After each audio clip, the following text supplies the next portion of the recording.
right, we're here. What links you to Brendan Kennedy, right? How did that happen? Who was the previous owner of this car and the guy who had the vision of the car behind you?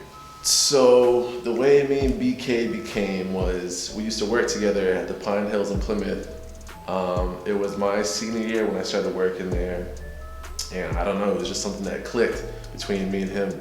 We used to ride bikes together, so that started off the whole friendship was bike talk. Mm-hmm. And then, as we grew up more, you knew him for 3 years, this car became something that came into the conversation that he was building. And I remember him saying, well, I gotta take a trip up to New York or wherever it was to pay my dues for the car and, get it ready. And there was never actual footage of this car back then because he didn't do Facebook. Yeah. He didn't do MySpace. He didn't do any of those things.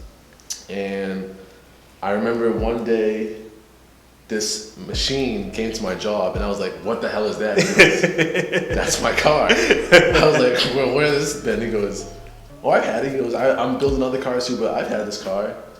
And honest to God, I never once got inside the car, never saw it. I always said I would take the next ride.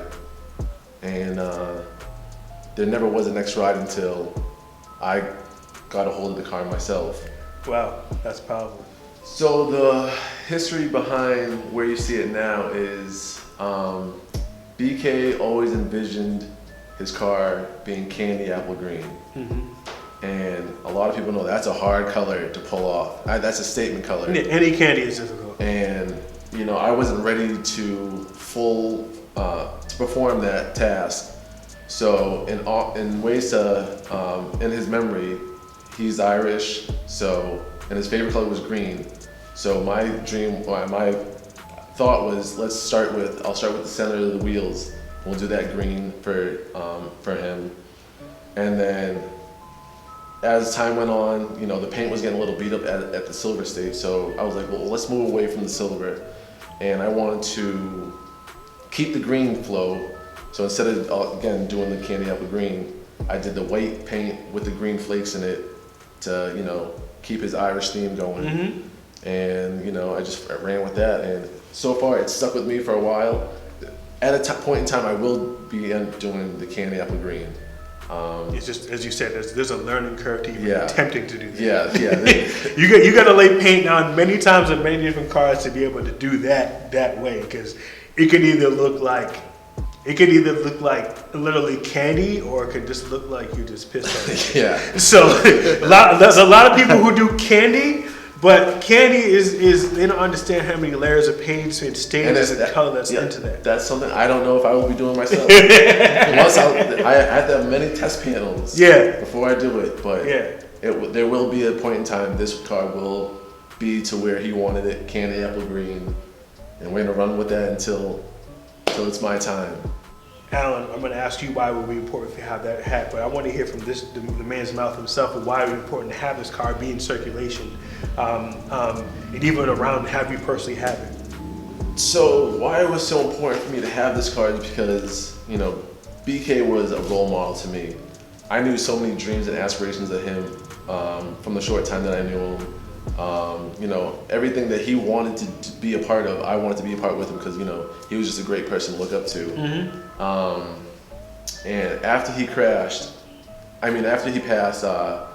was definitely a hard time dealing with a lot of things. Mm-hmm. His family was going through a lot of things, Mm-hmm. obviously, between the car, just his death being one of them. And so I wanted to make an impact for the family and keep them in touch with myself.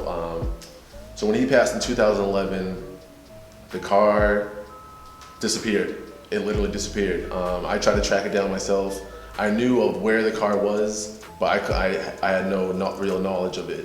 Mm-hmm. So there was a point in time that I would drive around to areas where I knew he lived to see if I could find the car, if anybody heard from him, because his brother fell off the map. I knew his mother, but I didn't know her personally like that to reach out to her. I would talk to his old friends. Mm-hmm. And then one day I drove to his old house where I saw the car after it came back from Nate's shop, and I mean, my mouth dropped. This car was sitting in at least a 2-foot puddle. Water was over the center caps, and like I just didn't know what to do. I was helpless. The car sat from 2011 to 2014, and then it moved back to where he used to live because his brother brought it down to where BK used to live, and the car sat there for another year and a half. And I got in contact with his mom, and I said, I introduced myself to her and said, I would like to continue BK's dream and, you know, continue what he had in his legacy of the car. And she gave me her blessings and everything, gave me the keys, but didn't know what the title was to the car. Gotcha.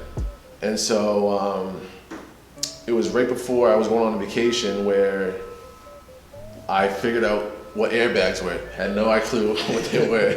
Didn't know how they worked. It was me and my buddy Sean. Why? Because the car was immovable because it was aired out, right? It was aired out, and I had no idea how to get them to turn on. Yeah. So we got the car started, but you could hear vibration, but I didn't know what it was. And I had the remote in my hand. I'm like, well, what the hell do I do with this? I didn't know which way to hold it. And I remember I could click it, and you could hear it clicking. I'm like, I don't know. And so after we just sat there and let the car run, the car shot up in the air. I was like, oh crap, we gotta go. And where the car was sitting, the landlord was saying, he goes, I'm glad you took this car out of here because I was getting ready to call the tow yard and have them come drag it out of here. And I was like, well, I'm sure as hell glad you didn't do that. And the minute that car shot out of the driveway, you saw the old man out there dusting the ground off from where the car sat for so long. And I remember he was in front of me. I'm like, dude, we gotta get this thing to my house right now. It was, tires were low. I mean, everyone says don't run a car if it's been sitting for so long because of the fluids. And I was like, well, I have no choice. So we drove that from his old apartment to my parents' house. And that's where it all started. That's where, you know, I could figure out which way the buttons worked and everything. And I was going on vacation the next day.